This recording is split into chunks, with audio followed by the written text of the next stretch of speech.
Pas de récolte sans semences. Imaginez un agriculteur qui sort chaque matin regarder son champ vide, en espérant voir du maïs pousser, mais qui n'a jamais planté une seule graine. Tout le village se moquerait de lui. Et pourtant, spirituellement, beaucoup d'entre nous font la même chose.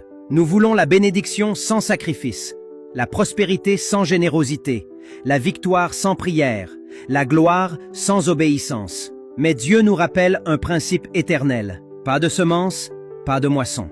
Ce qu'un homme aura semé, il le moissonnera aussi. Galates 6:7. Tant que la terre subsistera, les semailles et la moisson ne cesseront point. Genèse 8:22. Dieu a établi une règle universelle. Ce que tu sèmes, tu récolteras. Celui qui sème peu, récolte peu. Celui qui sème abondamment, récolte abondamment. 2 Corinthiens 9:6.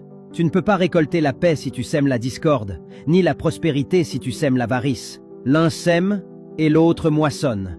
Je vous ai envoyé moissonner ce que vous n'avez pas travaillé. D'autres ont travaillé, et vous êtes entrés dans leur travail. Jean 4, 37 à 38. Parfois, Dieu nous fait bénéficier du travail, des prières et des sacrifices de ceux qui nous ont précédés. C'est une grâce, mais cela ne nous dispense pas de semer à notre tour pour les générations futures. Ne profite pas seulement de bénédictions des autres.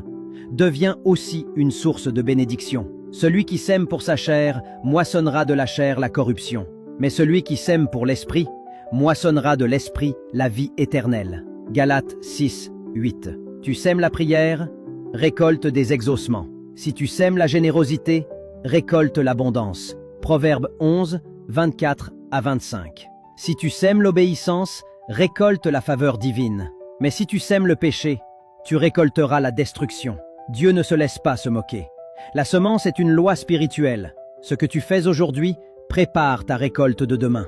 Alors, ne reste pas spectateur, mais commence à semer dans ton champ spirituel, dans la prière, dans la foi, dans la sanctification, dans la générosité. Si tu veux te ressourcer spirituellement, alors abonne-toi à nos pages du cabinet de conseil ecclésiastique.